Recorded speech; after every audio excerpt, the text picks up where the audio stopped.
본격적으로 가봐요. 그래도 오늘 한 4~5장까지 나가는 건 목표예요. 그래야 내일 2현수막을 하죠. 자, 빨리 해볼게요. 자, 해석 방법론을 얘기하겠습니다. 그런데 제 책이나 강의 안에 아주 잘 설명을 해놨어요. 사신 분은 밑줄을 치시고 다 못 적으시니까 보세요. 과거적 방법 5가지 있는데 사실은 6가지. GK블이 말하고 있는 절충주의 방식까지 하면 6가지고요. 네, 설명을 해 올릴게요. 첫째, 과거적 해석 방법은요, 이 1, 3번, 1번, 즉 과거적이나 3번 미래적은요, 이 개신교에서 나오는 방법은 아닙니다. 이건 카톨릭 세력과 교황을 보호하기 위해서 돈을 대줘서 카톨릭 학자들을 돈을 대줘서 평생 연구시켜서 나온 이론입니다. 설명할게요. 무슨 얘기냐면 과거적 해석은 뭐냐 이런 거예요. 1세기 때 요한이 1세기 때 예언을 했고 이 많은 예언들을, 그리고 이거에 관한 성취도 1세기에 끝났다. 도미티안 때 끝났다. 그리고 예언도 끝났고 그거에 대한 성취도 끝났기 때문에 공격받고 있는 우리 교황이나 캐톨릭은 이 적그리스도나 666이나 바다짐승하고는 우리는 관계없는 거다 라고 카톨릭을 보호하기 위해서 나온 이론입니다.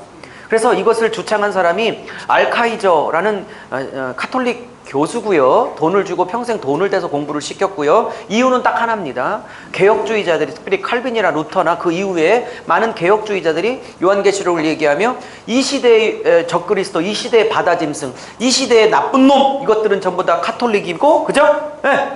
여러분 카톨릭 어떻게 생각하세요? 아주 굉장히 조심스러운데, 저는요 얼마 전에 유튜브를 보는데 가톨릭에서 미사를 드리는데 갑자기 우리 어머니 한번 부르고 미사를 끝내요. 그러더니 예배를 집례하는 그 신부님과 성도들이 다 일어나더니 갑자기 뒤로 돌아. 그래갖고 앞을 보더니 갑자기 어머니 삼창하고 예배를 끝나더라고. 제 얘기가 아니라 보신 분 끄덕이 있잖아요. 그게 가톨릭이에요. 마리아 승천설이 어디 있어요? 일단 견해는 다를 수 있으니까 좀 조심스러운데 괜히 또 저에 대해서 마음이 다칠까봐 그만할게요. 이렇게 카톨릭이 루터와 칼빈이, 그리고 개혁주의자들이 이 계시록에서 적그리스도 바다짐승이 카톨릭과 그 교황 수장이 맞다 이렇게 막 공격을 신학적으로 하니까 카톨릭에서 이것을 방어하기 위해서 우리랑 관계없는 거야. 그래서 이거는 1세기의 일이고 1세기에 성취됐고, 그러므로 13장에 나오는 바다짐승이나 이런 것도 다 1세기에 예언되고 1세기에 끝난 사람들이기 때문에 우리 교황님과 카톨릭은 관계없어라고 보호하려고 1세기로 확 밀어버린 이론이야. 됐어요? 네. 자, 3번. 그러면 미래는 반대겠네. 미래는 반대겠네. 칼빈과 루터가 정확하게 찍어서, 저는 카톨릭과 교황이 적그리스도 세력 중에 하나라고 굳게 믿고 있는 사람이거든요. 또 견해가 달라지나? 있는데 그걸 공격하니까 1번이 안 통하니까 다시 프란시스 리베라라는 학자에게 돈을 평생 대줘서 이론을 발표했는데, 그게 뭐냐? 이 계시록에 예언된 그 적그리스도 바다짐승, 땅짐승 이런 거는 우리 카톨릭과 교황님하고 관계없이 미래에 나타날 미래의 사건들이야 라고 미래로 툭 던져서 정체가 발각된 자기들을 보호하기 위함이었어요. 됐죠? 그러니까 1, 3번은 동기 자체가 이미 카톨릭을 개혁주의자들로부터 보호하기 위한 동기로 시작됐다는 걸 아셔야 해요. 됐습니까? 네. 근데 이 3번의 미래적 해석을 기독교로 끌어들인 것이 존 다빗 세대주의 해석인 겁니다. 카톨릭이 미래일이야 그 일을 미래긴 미래인데 7년 대환란 중심 그 전후로 일어날 일들이 집중적으로 기록된 거야 라고 존 다비가 개신교 신학으로 끌어들인 걸 세대주의라고 하는 거예요. 됐죠? 그러면 5번 상징은 주로 아까 3번 칠판에 현철연설이나 무철연설 그 사람들이 주로 쓰는 거고, 예를 들어 여기 5장에 예수님이 7뿔 7눈이 있다는 거 문자로 해석할 수 없겠죠? 그럼 예수님이 7뿔이 있다는 건 시편 잠언의 뿔은 능력과 권세고, 즉 7은 완전수니까 부활 승귀하신 예수님의 능력이 완전하다는 걸 7뿔로 얘기하는 거고, 눈은 전지전능한 꿰뚫어 보는 것을 전지함을 말하는 거니까 예수님이 모든 것들을 꿰뚫어 보시는 전지함을 말하려고 7눈을 말하는 상징이지, 저거를 문자로 풀겠어요. 그죠? 맞죠? 만약에 예수님이 재림할 때 7눈 갖고 오시면 나는 그 예수님 어느 눈을 봐야 될까 고민이 많어.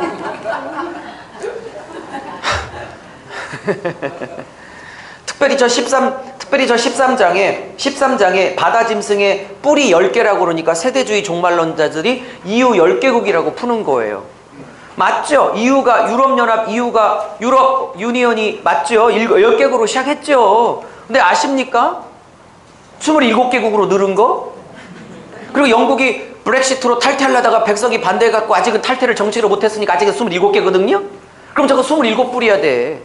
그리고 근거 없는 얘기지만 저게 27개 나라가 10개로 주려고 금식 기도를 한다나 안 한다나 뭐 근거 없는 얘기가 있네. 사기치지 말라고 하세요. 무슨 성경을 그렇게 초딩생처럼 풀고 앉았어. 그렇게 하면 안 돼요. 여기 예수님의 뿔이 7뿔이죠. 에? 근데 쟤는 지금 바다짐승 10뿔이라고 그러죠. 근데 레이저 보세요. 레이저 밑에 가면 바다짐승의 활동을 두 가지로 말하는데 신성을 모독하는 말을 하며 자신을 과장한다고 그러죠. 예? 그러면 EU 10개국입니까? 아니요. 예수도 7뿔인데 내가 3뿔 더 많아. 예수보다 더 세다는 얘기를 지금 과장하고 있는 거라고. EU 10개국이 아니고. 27개니까 지금. 아직도 EU라고 생각하는 거야 지금? 근데 안 바꿔도 돼요. 구원은 관계없어. 그냥 편하게 마음 잡수세요.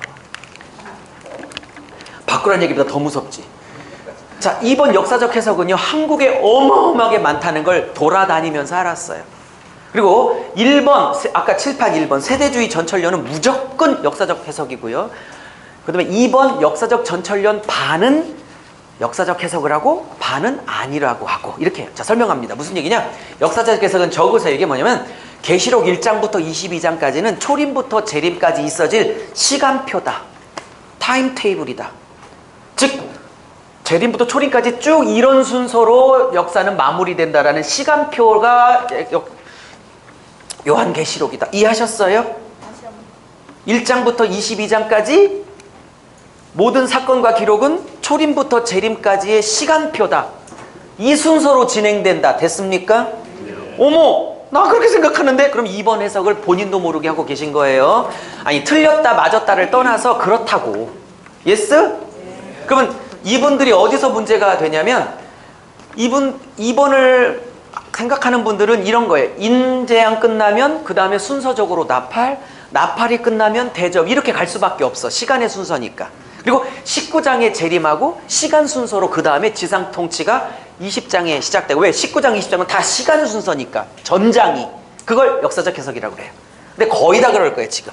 과연 그럴지 이틀 들어보시면 돼요. 자, 6번은 뭐냐면 저 같은 해석이에요. G.K. 빌, 그레고리 빌과 같은 유석영 같은 사람들 뭐냐면 이거는 어느 학파를 갖고 안 되고 지혜롭게 균형 잡아 해야 한다. 이런 아주 교묘한 사람들이죠. 자, 5번 갑니다. 구조입니다.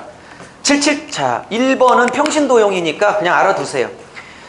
7777 구조 5개인데 학자들은 보통 7을 7개 써서 7중 구조로 해요. 특별히 12장부터 14장까지도 7개 환상이니까 그것까지 넣어서 하는데 너무 복잡해서 제가 그냥 5개로 줄였어요. 2개 빼갖고. 그래서 7777 구조는 뭐냐? 1, 7가지고 1, 2, 7교회 3, 인나대 전부 다 7개. 그죠? 그래서 평신도용이죠.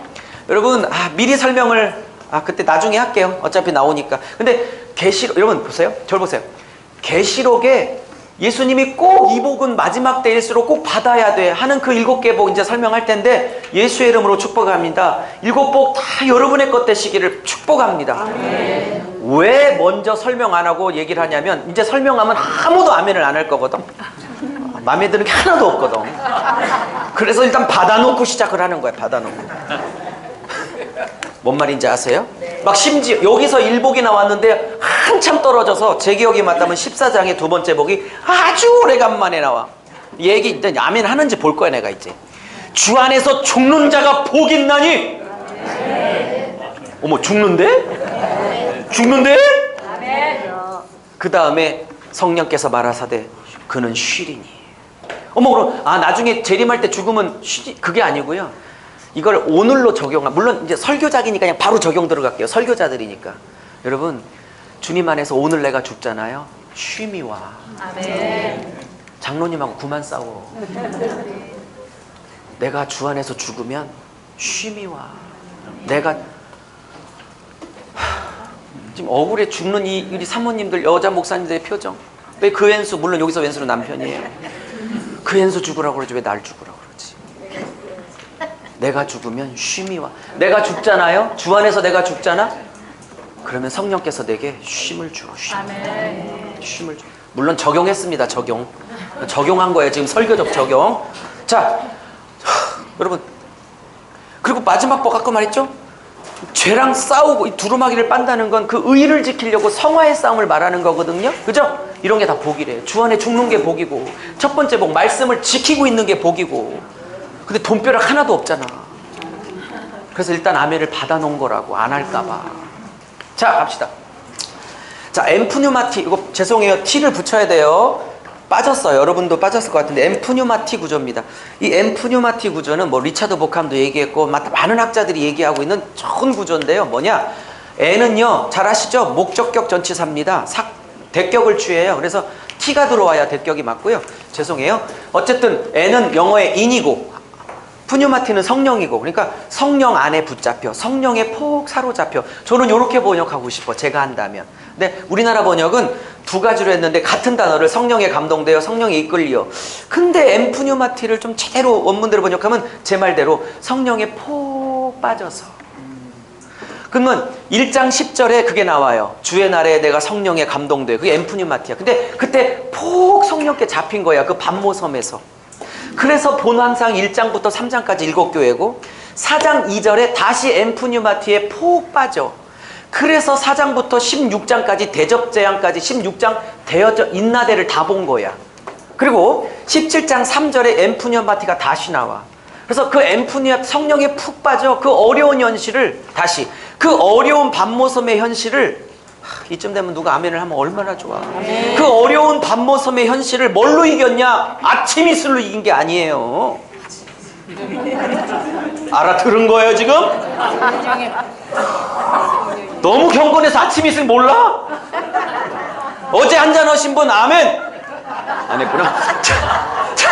그 어려운 반모섬의 현실을 아침 이슬로 이긴 게 아니라니까. 엠푸뉴마티에 폭 붙잡혀 그 성령의 위로로 이겼다니까. 그게 17장 3절에 나와 20장까지입니다. 그리고 21장 10절에 마지막 엠푸뉴마티 4번이 나와, 4번째가 나와. 그때 그걸 보고 새하늘 새 땅 새 예루살렘 성을 다 본 겁니다.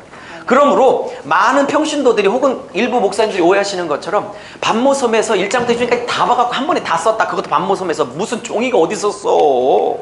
아니라니까. 1장부터 3장까지 한 번 붙잡혀서 쓰고, 4장부터 16장까지 한 번 붙잡혀서 덩어리 보고, 17장부터 20장 한 번 쓰고, 21장 20장 4번 덩어리를 보고 반모섬에 나와 기억을 해서 이것을 기록했을 거라고요. 아멘. 됐어요? 아멘. 핵심, 요까지 말하면 대학 교수, 저희 신학교 강의실이고, 이제 목사니까, 본능적으로 목사니까 저는 이거를 이제 설교적으로, 목회적으로 적응하죠.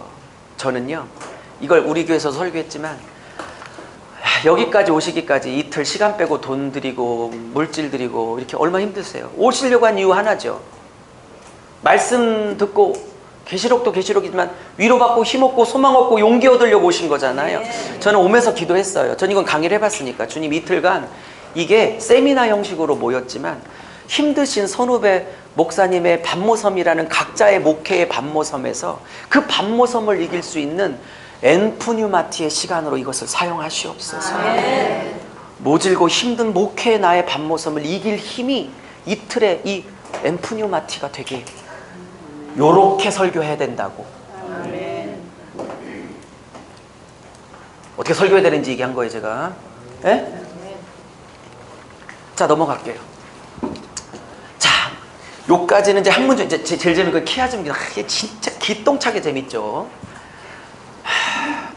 지금 아까 칠판에 다 설명했어요. A, 뭐, 그래서, 그래갖고 이것도 7 덩어리고 A, B, C, D, C, B, A 이렇게 나눌 수 있다고 그랬죠. 한번 확인해 봅시다. 여러분, 제 새끼손가락 좀 봐주세요. 키아즘 구조는 이런 거예요. A와 A-가 맞물려. 이렇게 맞물려서 핵심은 이렇게 딱 가는 거야. 이 가운데를 강조하려고 날개를 이렇게 펼쳐가는 구조거든요. 그러면 이 새끼손가락은 심지어 내용도 같지만 때로는 단어도 겹칠 때도 굉장히 많아요. 그럼 봐요. A와 A-를 봐요. A 1장부터 8절까지인데요. 봐요. A와 A- A 다시 찾아봐요. A 다시 어디 있어? 여기 있네. A 다시 결어 22장 6절부터 22절. 제가 일부러 써놨어요. 이거 같은 단어 반복돼요, 안 반복돼요? 반드시 섞여, 반드시 섞여. 그죠? 알파 오메가, 알파 오메가. 그죠? 말씀 지키는 자, 말씀 지키는 계속 반복되죠, 같은 단어가.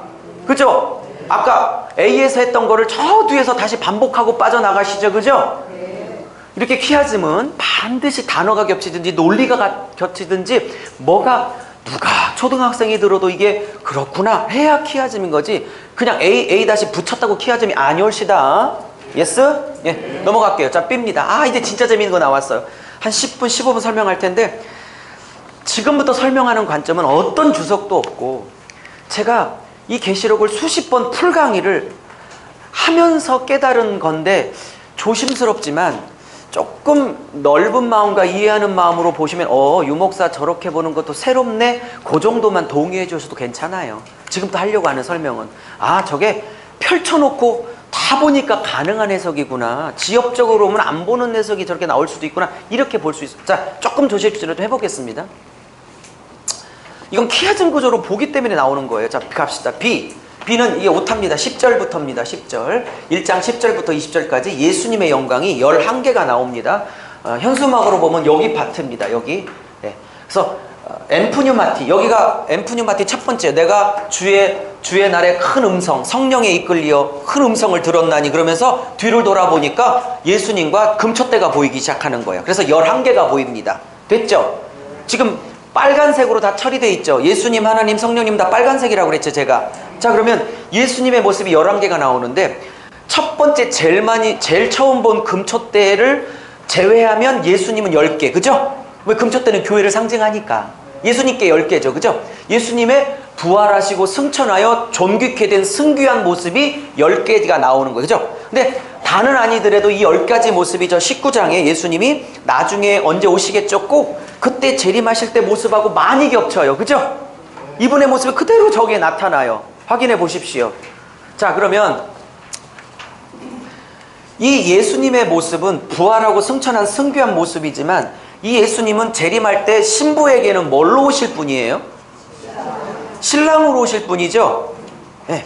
자, 일단 그러면 나온 김에 합시다. 이때 하지 말고 말 나온 김에.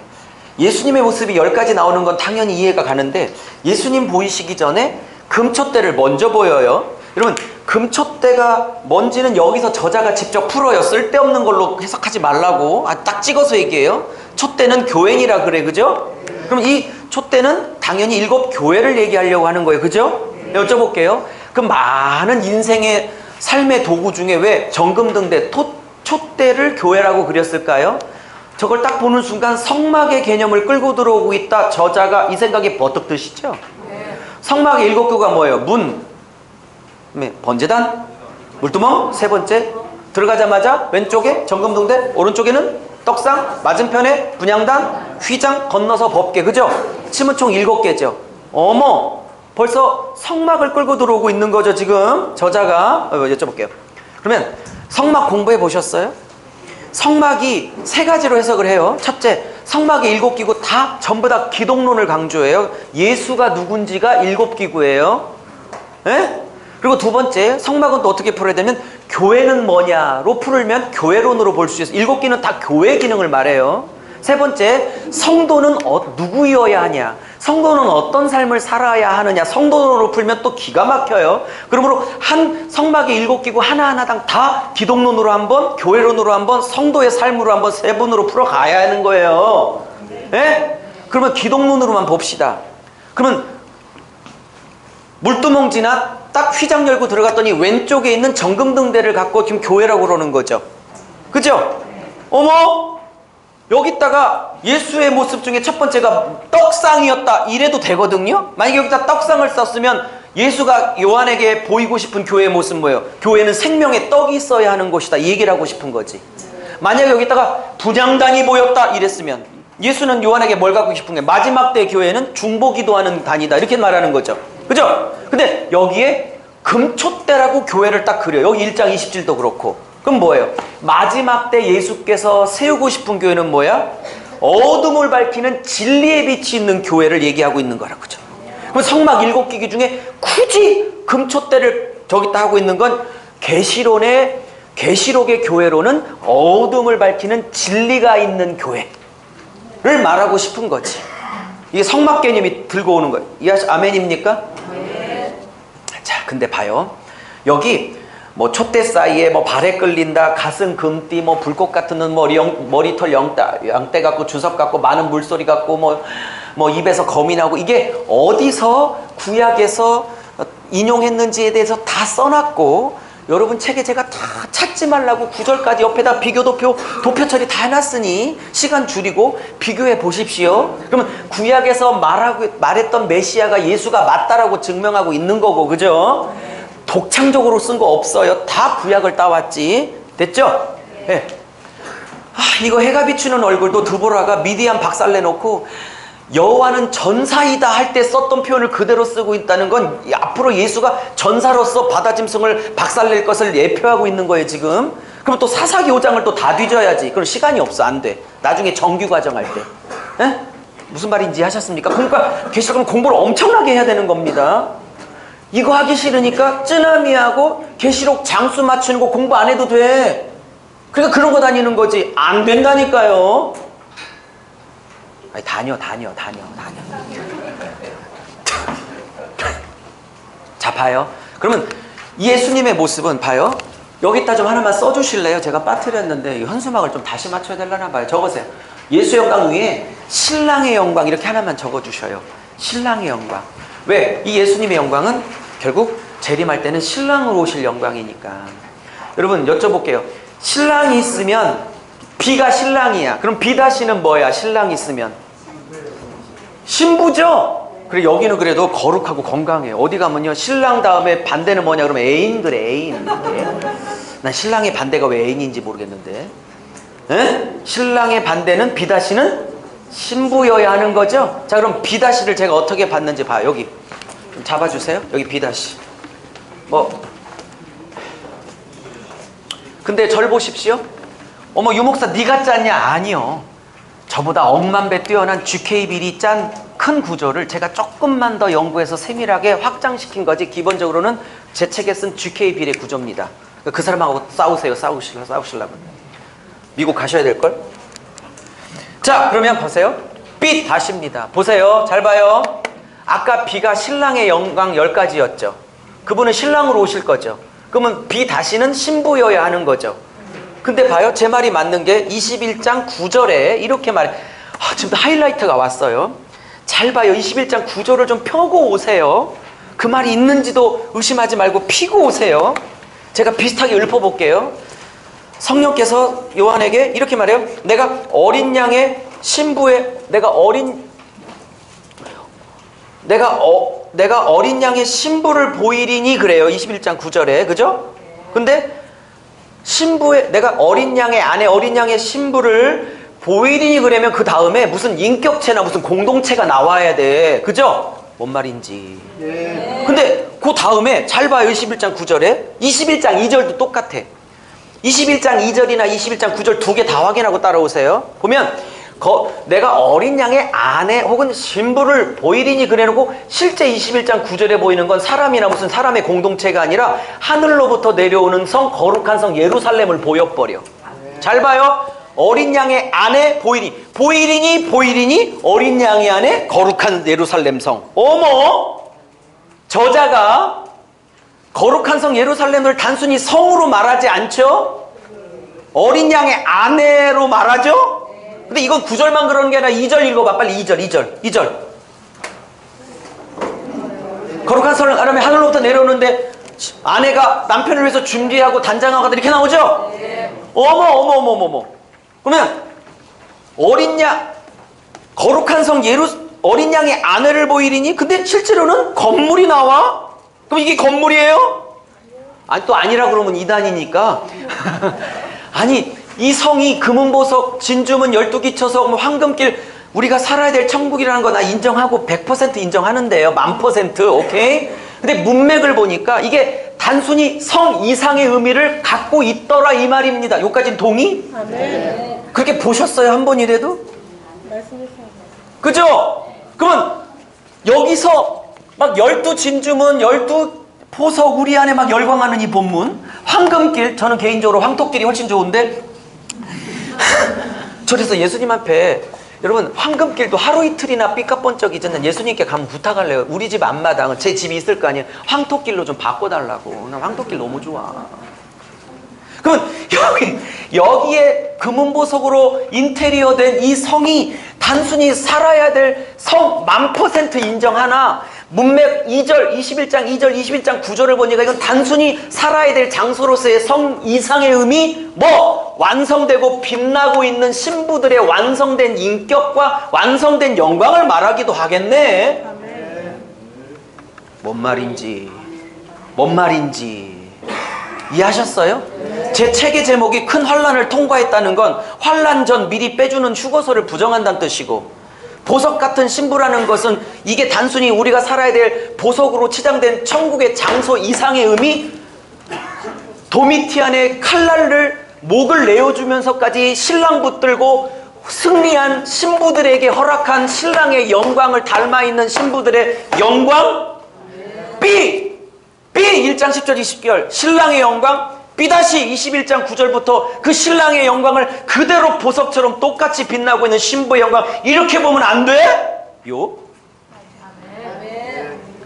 이거를 뭐 꼭지남이 막 이렇게 지진 이런 걸로 맞추는 것만 해봐야겠어? 계시록을?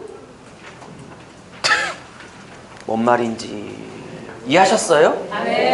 어떤 주석도 없어. 조심스러워서. 아무 주석이 없다는 건 둘 중에 하나야. 가장 탁월하거나 가장 사기를 치는 해석을 하거나. 그래서 조심스러운데 뭔 말인지. 근데 어때요? 제가 어느 날 그냥 본 게 아니라 하도 많이 강의를 수십 번을 풀강의를 하다 보니까 어느 날 보이기 시작했어요. 이해하셨어요?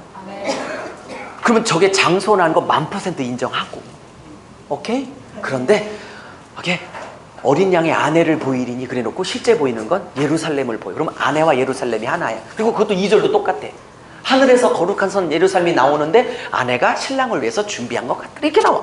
그럼 저건 단순히 장소뿐만 아니라 인정하지만 이상의 목숨을 내어주기까지 신랑만 붙들어 승리한 신랑의 영광을 빼닮은 신부의 영광이기도 하겠구나. 그러면 저 보석은 실제 보석집일 수도 있지만 저렇게 빛나는 신부가 되거라는 주님의 요구일 수도 있겠다. 그거는 순교로만 저 빛난 보석이 될걸요? 그냥은 안 될걸? 이해하셨어요? 이렇게 보는 게 제 계시록이에요. 그러면 이거를 쯔나미, 지진, 막 그랜드 크로스 이렇게 안 봐도, 그랜드 크로스가 뭔 줄 아세요? 뭐 해와 달과 무슨 뭐 혹성해갖고 막 갑자기 해가 어두워지고 1시간 동안 막 그런 거 있잖아요. 무슨 말인지 아세요? 특별히 이 5대접만 가면 그랜드 크로스라고 막 죽도록 우겨대지, 막 온 땅이 어두워지고 막. 근데 문제는 뭐냐면 이제 그랜드 크로스가 1시간이면 끝나. 뭔 말인지 이해하세요? 뭔 말인지 이해하시냐고. 호기심은 자극할 줄 모르나 설교자로서 실력은 하나도 안 늘어. 지금 제가 뭐 쯔나미, 자연, 재앙 뭐 하나도 얘기 안 하고 그냥 오직 성경 안에서 복음으로 풀어도 충분하다니까. 시간이 모자라다니까. 자, 두 번째도 조심스럽지만 어차피 베린 몸 한번 해볼게요. 자, 여기 지금 넘나들면서 다 현수막 하나를 다 처리하고 있는 거예요, 사실은. 자, 봐요. 2장 3장에 땅에서 핍박받고 있는 7교회를 묘사를 했어요. 물론 칭찬도 있고 책망도 있고 다양하게 존재하지만 핵심은 이거야. 저는 깜짝 놀랐어요, 여러분. 여기 이 노란색은 안 좋은 쪽이라고 그랬죠. 뭐 부자요 부유하여 난 부족함이 없어 영육간에 얼마나 부자요 부유해요 부족함이 없어 얼마나 교만해 영육간에. 옆에 이름에 누구 써야 돼? 자기 이름 써야죠. 내가 지금 이렇게 자기 의를 떨고 앉았잖아. 예? 제가 소위 라오디아 교회를 외교회라고 그랬어요. 토교회. 근데 저는 이 정도 예수께서 혹독하게 책망한 교회가 없었기 때문에 이런 단어가 너무 충격인 거예요. 사랑하는 자를 내가 책망하노니. 이렇게 토하고 싶다고 혹독하게 책망해놓고 왜 책망했냐? 사랑해서. 사랑해서. 우리 동종업종끼리 있으니까 좀 편하게 얘기할 수 있겠네요. 진짜 그 성도 내 마음속으로 놔버렸으면 잔소리해요. 그냥 냅둬버려요. 저는 내 마음에서 놔버리니까 냅두게 되더라고. 근데 아직은 못 놓고 아직은 사랑하니까 쓴소리 잔소리가 나가더라니까. 근데 마음에서 노니까 잔소리를 안 하게 되더라고. 왜 이렇게 쓴소리해? 왜 이렇게 쓴소리 하냐고. 사랑하니까. 아멘. 그래 놓고 잘 봐요. 얼마나 성경이 신기한지. 이기면 말할게요. 7교회에 공통적으로 나오는 게 몇 가지가 돼요. 첫째 뭐예요? 귀 있는 자는 들을지어다. 그러면 이 교회 귀 없습니까? 다 있죠. 그럼 아까 제가 칠판에 한십에 강의할 때 메시아가 자꾸 귀를 고쳤던 이유는 영적 귀를 띄우려고 한 것이 제 논리가 맞는 거죠. 그죠? 오늘 이 세미나를 해도요, 지진, 쓰나미 몇 장 살고 있다 그러면 막 번쩍번쩍 들어. 재밌어. 이러다가 제가 복음으로 풀면 하나도 안 들어오는 분이 계세요. 귀 있는 자는 들을지어다. 아멘.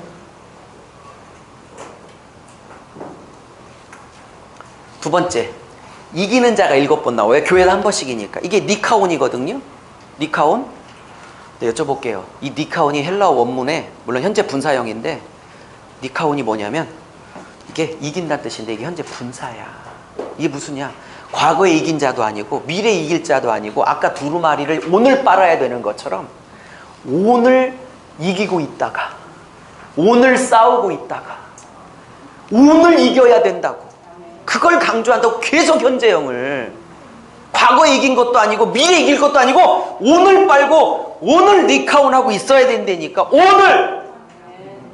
5명이 아멘을 안 해서 다시 할 거예요. 오늘! 아멘. 어떤 분이 한 번씩 소리를 질러달래요. 입신에서 한 번씩 깬다고.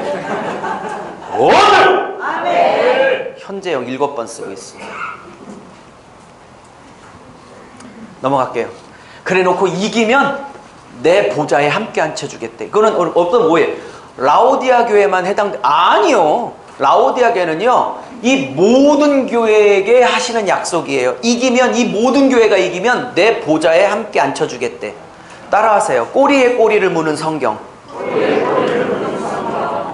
제가 영어 선생할 때 애들이 선생님 뭐 영단어집 그러면 꼬리에 꼬리를 무는 영단어 4 그거 제일 좋아 그랬거든요. 연상으로 계속 이어가는. 재밌어요, 공부하기. 마찬가지예요. 그러면 3장 끝에 7교회를 마무리하면 이기면 내 보좌에 함께 앉혀주겠대. 그러면 3장 끝에 이기면 내 보좌에 한 자리씩 주겠다 그러면 4장에 뭐가 나와야겠어? 2개가 나와야겠지. 내 보좌가 나와야 되고 내 보좌에 앉아있는 자들이 나와야 될 거 아니야. 제가 얼마나 높이 떴는지 아세요? 뭔 말인지 아세요? 꼬리에 꼬리고 왜 한 권이고 다 드라마처럼 연결되어 있다고 하는지 아세요? 아세요? 또 한 번 얘기를 해줄까 말을까. 자, 여기 가요. 말 나온 김에 자꾸 잊어버리면 내일 또 못하니까 생각날 때 해야 돼. 그때 왜 꼬리에 꼬리를 성경. 여러분은 절 보세요. 여러분은 잘 모르시겠지만 뭐 아시겠지만 지금 우리가 갖고 있는 성경이 장과 절이 구별된 거는 최초의 신약도 못 나오고 인쇄돼서 처음에 나오는 건 1510년대에 장과 절이 구별된 성경이 최초로 나왔습니다. 물론 200~300년간 장과 절을 누군가가 구별하기 시작해서 인쇄돼서 신약도 못 나오고 구약만 몇 장 몇 절이 처음으로 나왔어요. 그러면 예수님부터 1500년대까지는 장과 절 구별이 없었어요. 더군다나 성소공회에서 여기는 이게 있네. 동그라미를 쳐줘서 이 본문부터 새로 시작하니까 윗본문하고 신경 쓰지 마요 이렇게 끊어 묵상을. 근데 원저자는 장절 구별 없었어. 그러니까 한 번에 파피루스나 갈대나 양피두루마리 한 번에 쫙 썼기 때문에 우리만 장절 소달라고 구별하지 원래 한 번이야 원저자는. 근데 이 강의를 몇 시간을 할 수 있는데 진짜 재밌는데 할 시간이 없어. 구약관통 때 오시라 개봉박두. 근데 이거 봐요. 아까 우리나 장절 구별하고 성서공회에서 동그라미를 쳐서 다른 본문이야 이렇게 했으니까 이게 아지면 제가 볼 때는 내 보좌에 함께 이기면 앉혀주겠다. 그러니까 그 다음에 내 보좌, 하나님 보좌 나오고 함께 이겨서 앉아있는 24장로 신구약 구원받은 백성이 꼬리에 꼬리를 물고 나오잖아. 요! 아멘. 좀 열렸으면 좋겠어. 성경 보는 눈이. 자, 그럼 이건 봐. 이거 또 하나. 여섯 인파는 이는 다시 얘기하겠지만 끝부분에 이것도 봐요. 저는 이렇게 보여요. 이 성경이 봐요. 여섯 인을 다 쏟아볼게. 이제 이 자세한 설명이 있다 하고 6장 17절, 제 기억이 맞다면 6장 17절이에요. 맞아요. 6장 17절. 누가 설이요? 이게 6장 17절이야. 맞을 것 같은데? 예, 그쵸. 예. 그러면 여섯 인을 다 쏟아붓고 하나님과 어린 양의 진노의 큰 날, 이게 무천년주의자들처럼 재림을 얘기하는 거냐, 아니면 1, 2번 세대주의나 역사적 전철련처럼 저 19장에 있을 초기 증상이냐는 이따 얘기할 거고, 인나대가 시간 순서면 여기에 벌써 재림이 나오면 안 돼. 그죠? 1, 2번 관점은 맞죠? 맞아요? 근데 이따 나중에 얘기할 거고, 명쾌하게 얘기할 거고, 어쨌든 하나님과 어린 양의 진노의 큰 날이 재림이냐, 재림까지 가는 초기의 진노냐는 이따가 볼 거고. 뭐 같아요? 하나님과 어린 양의 진노의 큰 날이 재림 직전에 있을 초기 증상이에요? 이 자체가 재림을 의미하고 있는 거예요? 그건 여러분이 판단해요. 설명 다 할게요. 이따가. 예? 이따가. 자, 그러면 6장 17절에 어쨌든 이게 재림이든 재림 초기 증상이든 진노의 큰 날에 막 퍼부어졌어.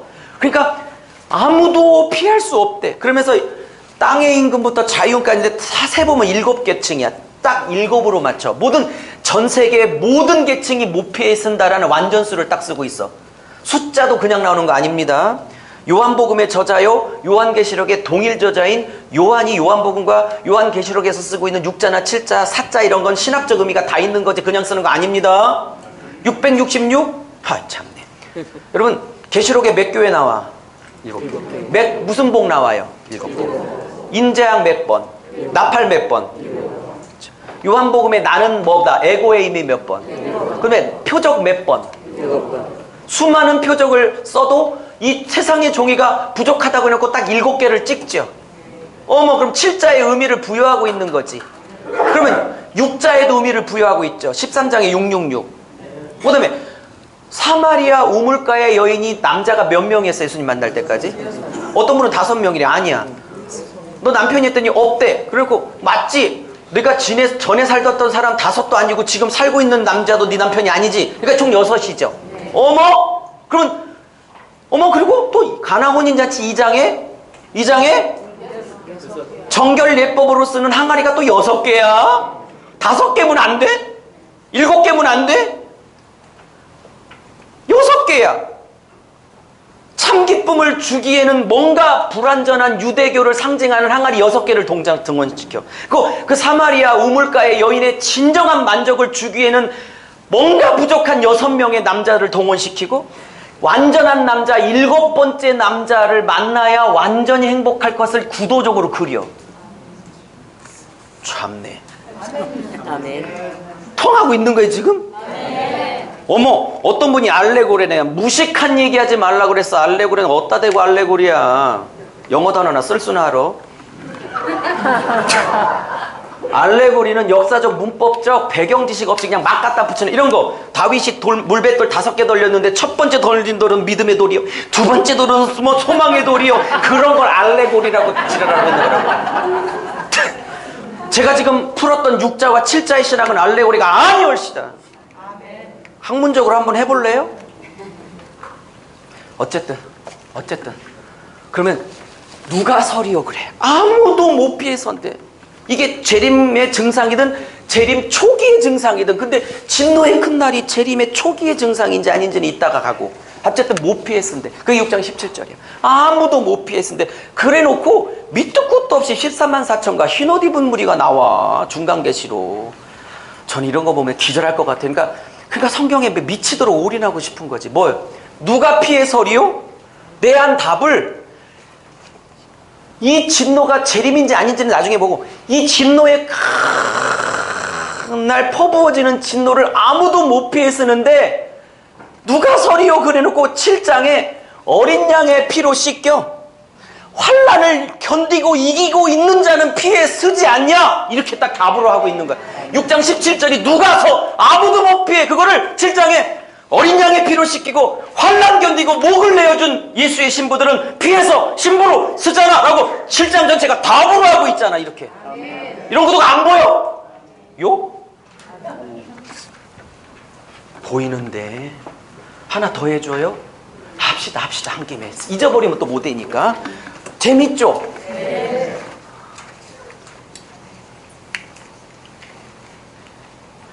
쓰나미 또 그만 얘기할게요. 쓰나미 지진 이런 거 하나도 안 해도 복음으로 풀어도 한 장 하겠어요. 시간이 부족해서. 근데 뭘 갖다 맞춰? 그때 어떤 분이 그래. 유 목사는 너무 편협돼서. 왜 그랬더니 분명 예수님이 재림할 때 증조와 현상이 있을 거라는데 유 목사는 무시한대. 왜 무시해요? 제자들이 물어요. 예수님 재림 직전에 무슨 일이 있을 거예요? 했더니 쭉 얘기하시는데 이렇게 말해요. 나라와 나라끼리 전쟁하고 기근이 있고 병이 있고 이렇게. 근데 그 다음 말, 이것은 시작에 불과할 건 끝이 아니래. 그리고 여기다가 증조와 현상에 몰입하지 말고 뭐를 몰입하냐? 사람을, 즉 내 백성 하나님의 교회를 미혹하는 일들이 많아질 거라고. 재림 직전에 무슨 일이 일어날 거야 할 때 자연현상 말하기 전에 미혹의 역사가 있을 거라고 처음으로 얘기하고, 중간쯤에 지진, 기근, 뭐 전쟁 이런 건 있겠으나 시작에 불과하면 끝이 아니라며 다시 미혹의 역사를, 그래서 그 24장에 미혹의 역사를 3번을 얘기해. 예수께서 재림 직전에 있어야 될 일을 쓰나미 지진으로 보지 말고 미혹의 역사로 보라고 계속 얘기하고 있다고요. 참복음과 거짓복음의 전쟁으로. 왜 자꾸 쓰나미. 그만해. 그만해. 좀 초딩생처럼 보지 말고 좀 바꿔요. 성경은 안 단순해. 공부해야 된다고. 공부하기 싫으면 목사를 반납해야 하는 거라고. 라고 말하는 거 너무 쉬워서, 너무 가해서 취소. 자, 다시 갈게요. 힘들다. 다시 갈게요. 말 나온 김에. 자, 6장에 6인 쏟아 부어졌어요. 그죠? 외우기도 쉬워. 6장이니까 6인이지. 나 8장은 몇 장인지 헷갈리는데 뭐가 헷갈려? 나 8장이잖아. 외우는 방법도 가르쳐줘. 나 8장. 할렐루야. 오늘 하루 종일 제일 크게 웃었는 거 아세요? 잘 봐요. 이게 워낙 내용이 많아서 가끔 한 번씩 이렇게 썰렁 개그를 안 하면 너무 지겨워서 못해. 가끔 한 번씩 웃어야지. 그죠? 자, 봐요. 그러면 6인 쏟아 부었죠. 물론 개수는 아니지만 그냥 쉽게 할게요. 그냥 쉽게. 8장에서 나팔재앙 6개 쏟아 부었죠. 언뜻 산술적으로만 계산해도 12번 쏟아 부었죠. 물론 산술도 아니지만 예를 들어. 그러면 이쯤 쏟아 부으면 마지막 나팔재앙이 8장 9장인데 9장을 끝날 때쯤이면 이 정도 쏟아 부으면 그래도 몇 녀석은 회개하고 예수께 돌아오더라 뭐 이런 문장이 좀 기대가 되잖아. 전혀 아니고 오히려 거꾸로 이렇게 인나팔 다 쏟아 부었는데 8장 9장 마지막은 이렇게 얘기해요.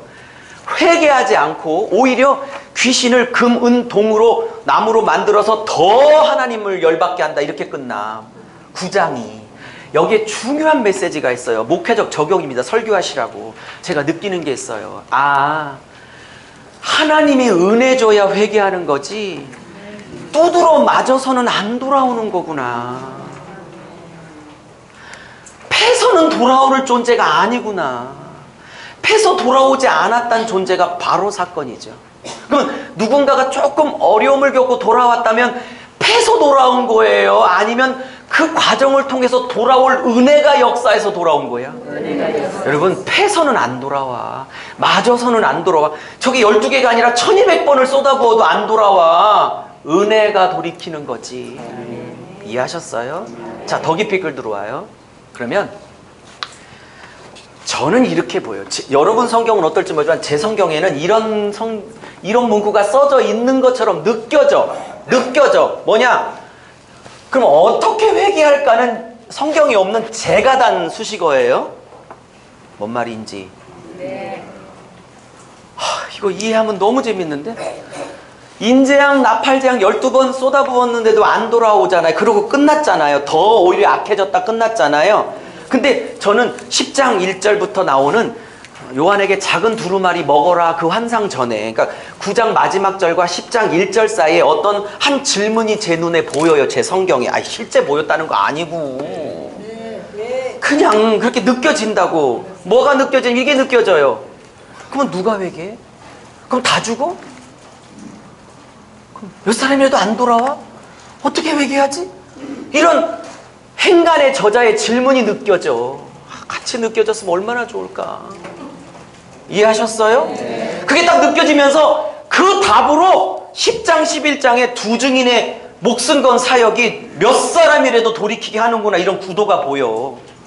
뭔 말인지. 아멘은 했지만 모를걸. 설명해야 될걸요. 자, 보세요. 자, 설명할게요. 그럼 제 질문은 이해는 하셨죠? 그러면 제가 보기에 이런 거예요. 봐요. 그러면 소수가 돌아왔다는 걸 먼저 증명할게요. 그래야 돌아온 게 나오니까. 그죠? 그럼 봐요. 여기 두 증인 사역이 다 끝나고 여기 끝날 때쯤 봐요. 11장 끝날 때쯤 두려워하여 하나님께 영광을 돌리는 사람이 나와요. 두 증인이 죽고 승천하니까. 그러면 어머, 이게 회개했다는 것을 어떻게 알아요? 저기 봐요. 여러분, 이렇게 펼쳐놓으니까 계시록 전부문이 보이니까 얼마나 좋아. 전사님 핸드폰 있으면 저 사진 하나만 찍어주세요. 우리 성도들에게. 제가 세미나 간다고 그랬는데 성도들이 하도 나가니까 안 믿어. 골프 치러 간 거 아니야? 뭐 증명을 해야 돼. 여러분 봐요. 저 레이저 보이세요? 레이저 보이세요? 이 14장 그 중간쯤에 새 천사가 날아다니면서 선포해요. 영원한 복음, 근성이 뭐죠? 바벨론이 무너졌다? 그 다음에 뭐죠? 뭐 이렇게 새 천사가 선포하죠? 그 중에 첫 번째 천사가 영원한 복음을 선포하죠. 근데 영원한 복음에 관한 내용을 선포해요. 뭐라고 선포해요? 여기 보세요. 레이저 보이시죠? 영원한 복음을 선포하는데 하나님을 두려워하고 하나님께 영광을 돌리라 그러죠? 어머! 이거는 영원한 복음을 받았다는 뜻이거든요? 계시록에 복음을 안 받고 버틴다는 건 두려워하지도 않고 영광을 돌리지 않았다는 뜻이고, 복음을 받아들이고 회개했다는 건 두려워와 영광을 돌렸다는 뜻이야. 그걸 영원한 복음으로 받고 있으니까. 뭔 말인지 됐어요?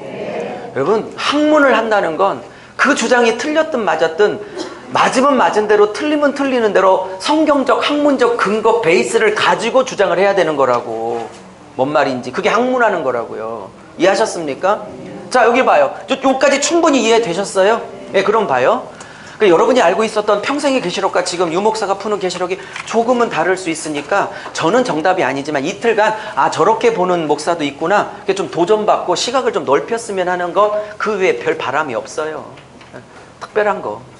자, 그러면 이 두 증인 순교하고 승천하고 난 다음에 결과가 하나님을 두려워하고 하나님께 영광을 돌렸다는 건 저 14장을 보면 영원한 복음을 받았다는 뜻이죠.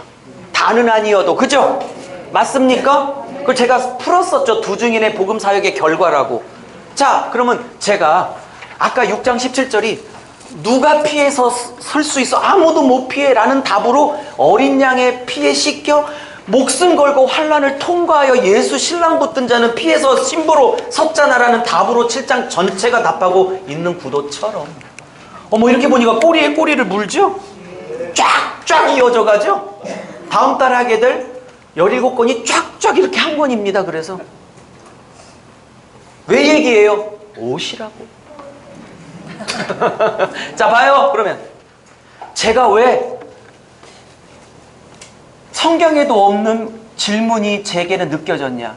이렇게 여섯 나팔 12번을 쏟아 부었는데도 회개하기는커녕 오히려 더 우상숭배를 한다는 것으로 9장이 끝나고 10장 작은 두루마기를 먹는다는 것은 그 사이에 그러면 누가 돌이킬 수 있어요? 라고 행간의 질문을 저자는 하고 있다, 이렇게 보이는 겁니다. 제 눈에. 그죠? 맞잖아요. 그러면 그 답으로 10장 11장이야. 누가 돌아와? 여기 돌아왔어. 그죠? 돌아왔죠? 근데 누가 돌이켰어? 두 증인이. 그죠? 목숨 걸고 죽기까지 하여. 근데 11장 두 증인 전에 그 두 증인이 두루마리를 먹었어. 아직도 감이 안 와요? 다 설명해야 돼? 이쯤 오면 감이 와야지? 그러면 이 두 증인이 자기를 죽이려고 하는 사람에게 3년 반 동안 죽도록 복음 전하다가 결국은 골고다 언덕 소돔과 같은 곳에서 참혹하게 장례도 안 치러주고 이렇게 참혹하게 죽어갈지라도 이 원수들에게 복음을 전할 힘이 11장 두 증인의 그 복음을 전할 힘이 10장 작은 두루마기를 먹는 그 힘에서 나왔다고 생각을 못 해봐?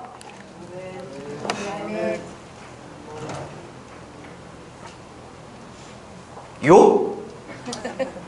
목사님 이해하셨죠?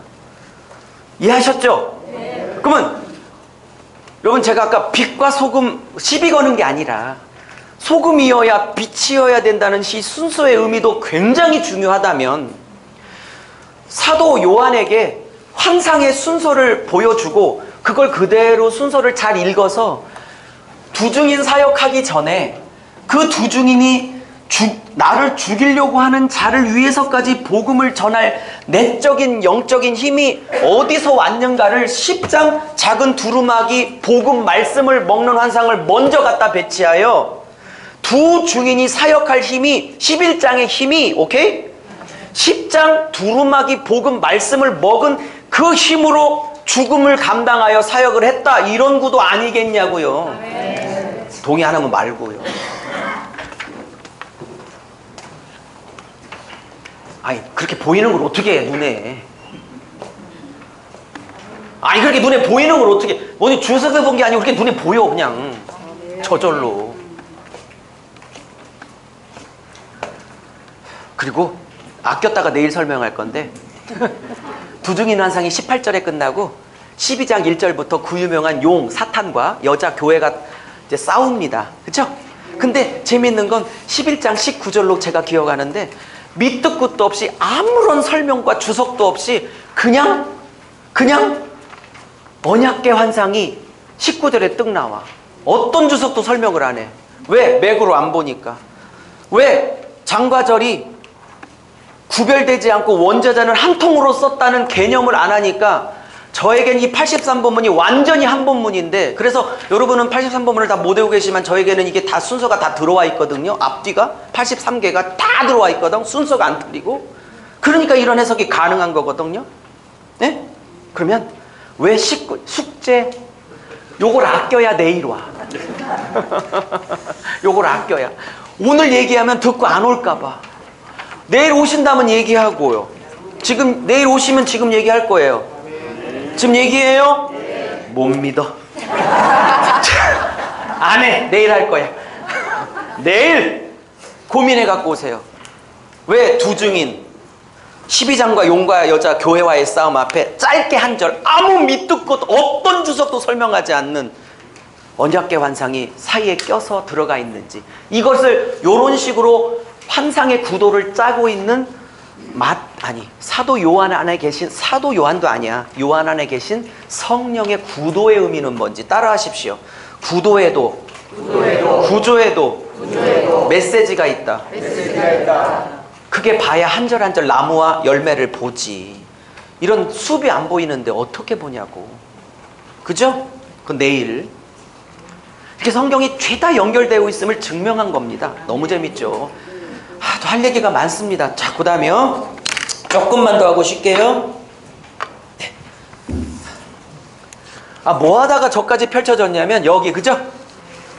이기면 내 보자 그 주변에 앉겠다. 이게 얼마나 흘러가는지를 저렇게 이제 설명을 하고 왔네요. 맞습니까?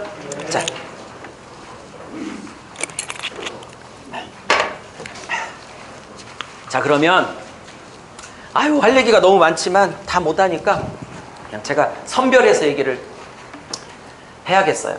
자 그럼 봐요. 존 다비나 스코필드나 왈브루도 딴 사람 그러니까 역사적 전철례는 아까 그랜트 오스번 한 권 사시고 그냥 끝내시고요. 세대주의 전철열은 1번은 왈브루 도책 번역돼 있으니까 그거 한 권 끝내시고요.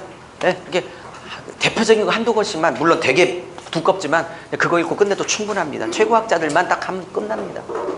자, 그러면 왈브루도나 아니면 조용기 목사님께서나 아니면 창시자인 존 다비나 스코필드 이런 일본 세대주의 전철련주의자들이 말하는 게 바로 4장 1절 휴거설이죠. 이때 휴거하죠. 그리고 이때 휴거하고 4장 2절부터는 7년 대환란이 지상에 펼쳐지는 겁니다. 됐죠? 그리고 19장 예수님 2차 재림할 때 같이 내려올 거고. 그러면 이때 4장 1절이 휴거면 이제 4장 1절, 2절부터 저 19장 재림할 때까지는 공중에 떠있는 성도들, 우리가 만약에 이때 휴거했다면 공중에 떠있는 우리에게는 4장 1절부터 저 재림할 때까지 이 어마어마한 내용이 7년 동안 환난받는 저 땅의 사람들의 얘기지 공중에 떠있어서 혼인잔치하고 있는 나에게는 아무 관계없는 내용이야. 그러니까 이걸 믿는다면 우리는 이걸 공부할 필요 없이 19장으로 바로 갑시다. 이제 뭐 남 얘기를 뭐하러 배워? 뭔 말인지. 아니 남 얘기를 뭐하러 배우냐. 우리 19장 바로 여긴데 건너뛰어도 돼요? 아니요. 근데 이게 말이 되냐고. 자, 그러면 제 생각을 얘기할게요. 그리고 많은 사람들의 학자들의 생각을 얘기를 해볼게요. 뭐 저는 원래 성령은 지혜의 근원이라 그분이 성령이 천재인 건 당연한 거지만 이런 성령의 의도를 읽어 이런 구도를 짜낸 사도 요한도 준천재라고 생각해요. 준천재. 천재 준해.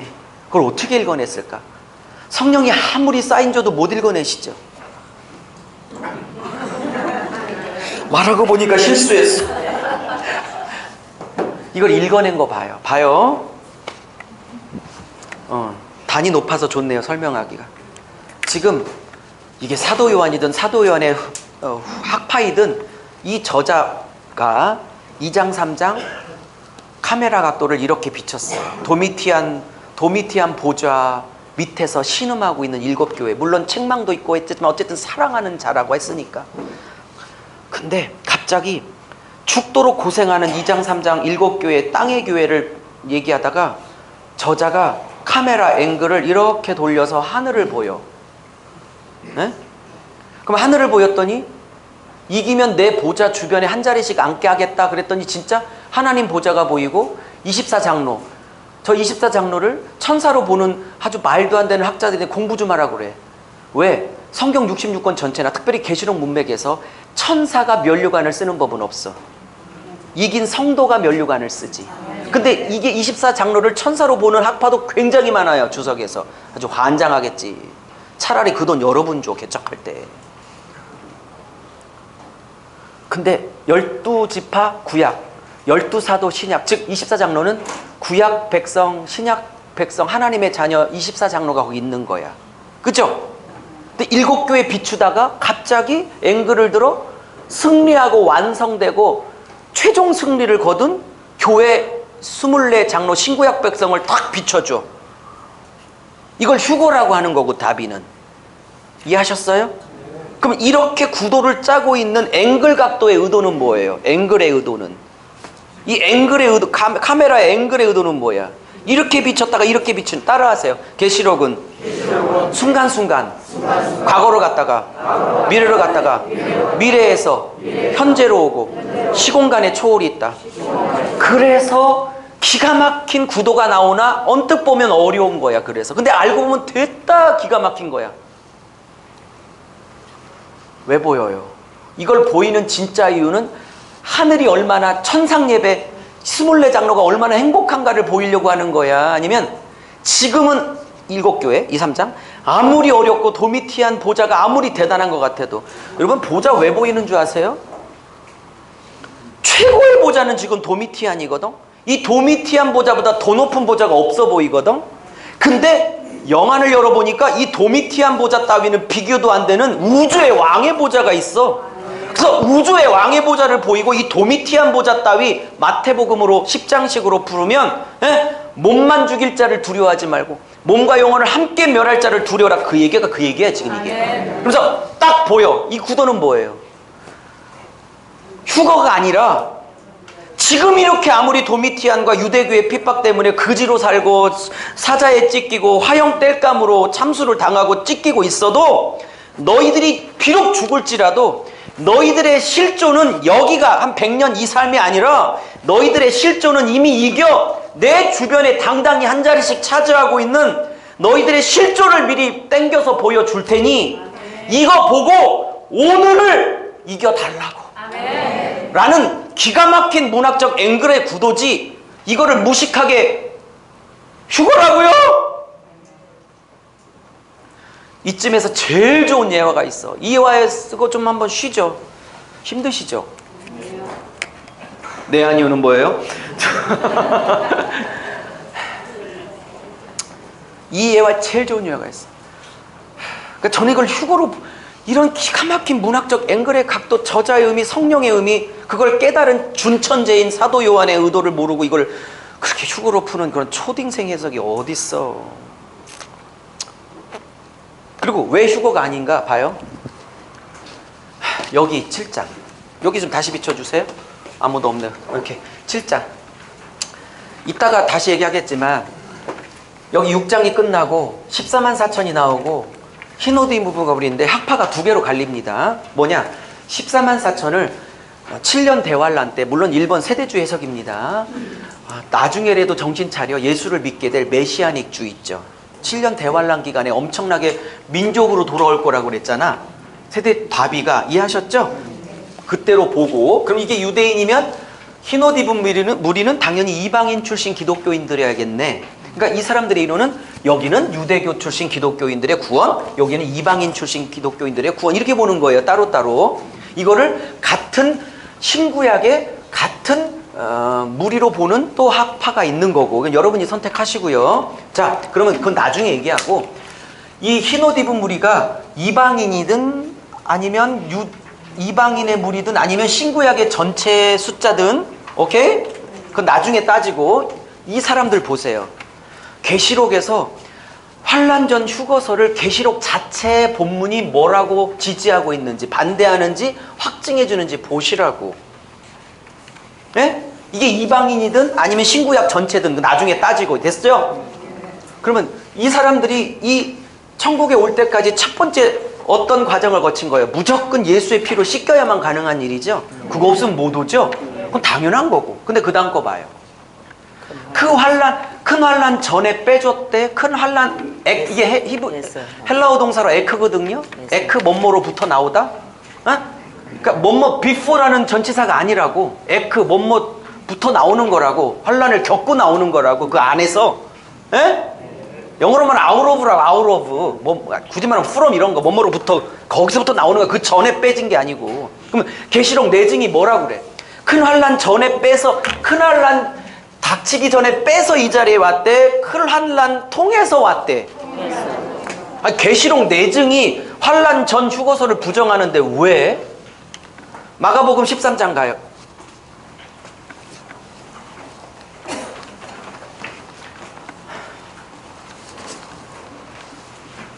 마가복음 13장 몇 절이지? 24절? 환란 후에 이렇게 나온 거 좀 찾아주셔요. 맞아요. 24절. 네. 한번 읽어보세요. 시작.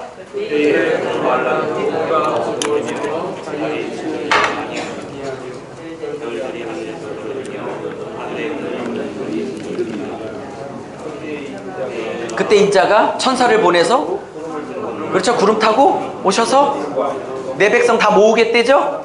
27절까지 맞죠? 어머 24절 주목해봐요. 27절까지 구름을 타고 오셔서 오케이? 예? 모으죠.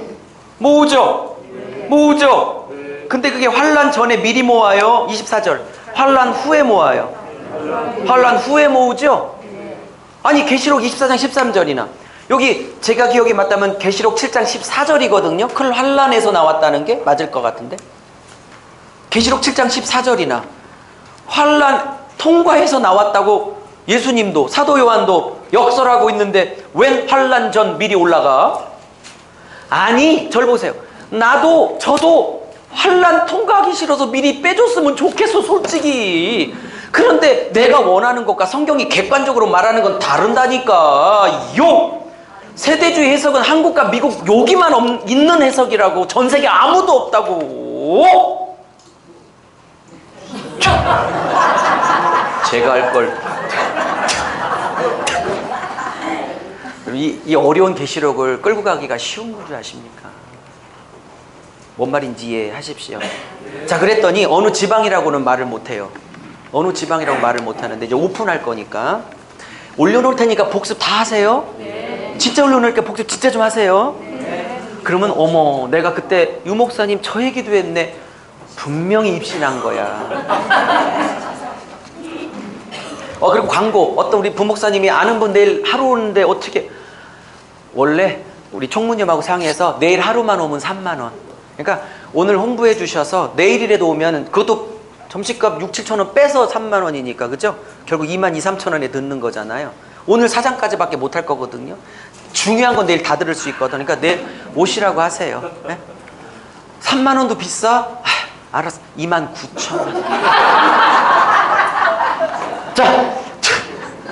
자, 뭔 얘기 하려다가 그랬지 제가?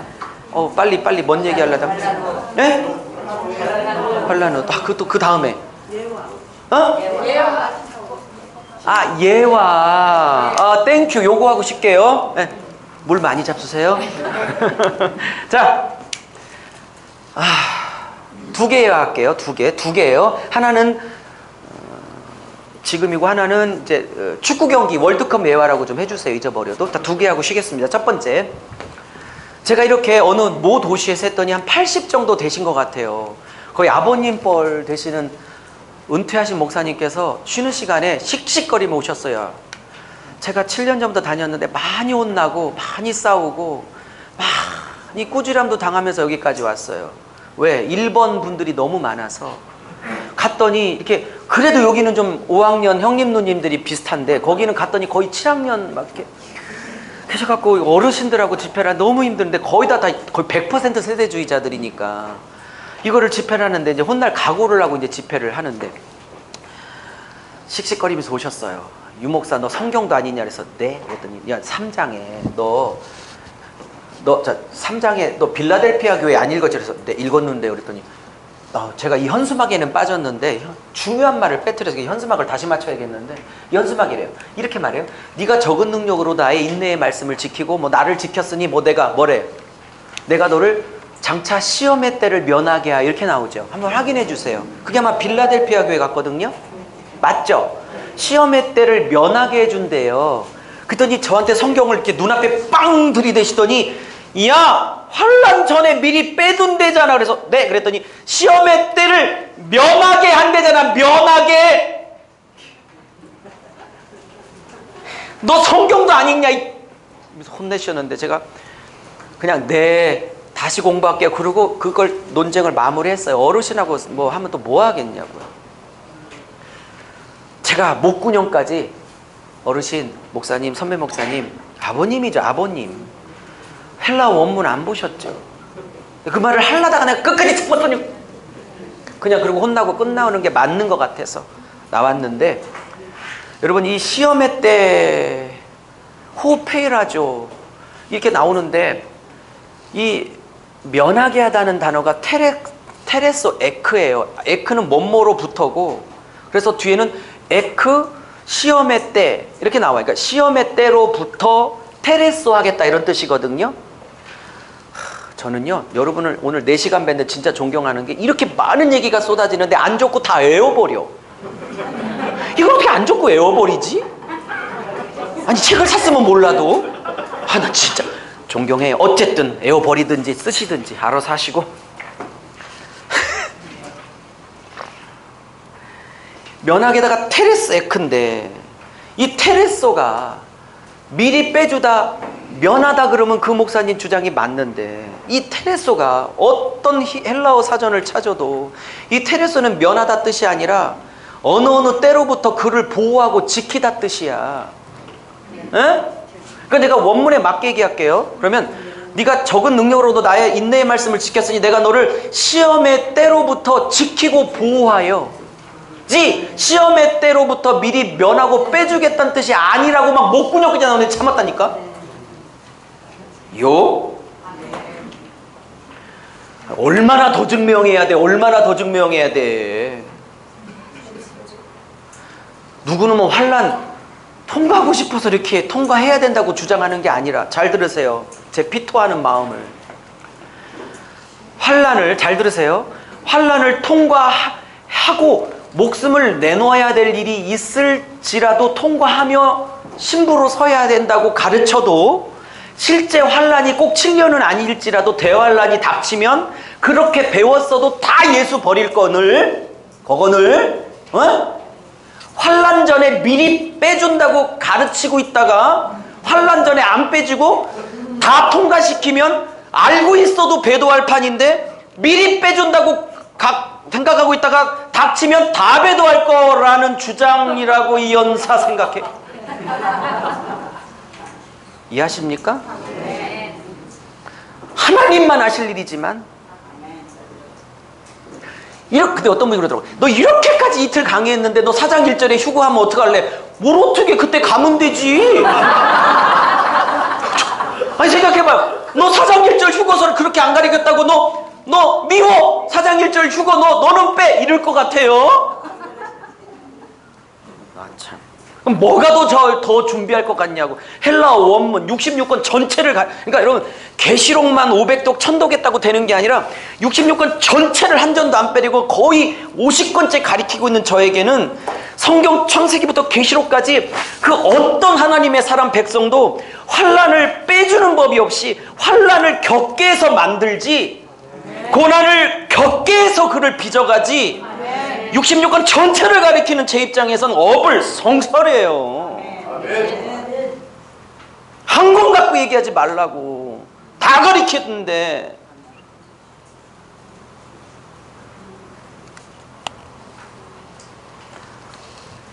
두 번째. 쉽게요. 제가 그래요. 아무리 성경을 지금 50권째 좀 육박하고 있는데, 물론 12권이 16권이 소선지서가 남았지만 마찬가지일 거예요. 하나님이 하나님의 백성을 환난을 빼주고 다듬는 법은 없어. 환난을 통과시켜서 다듬지.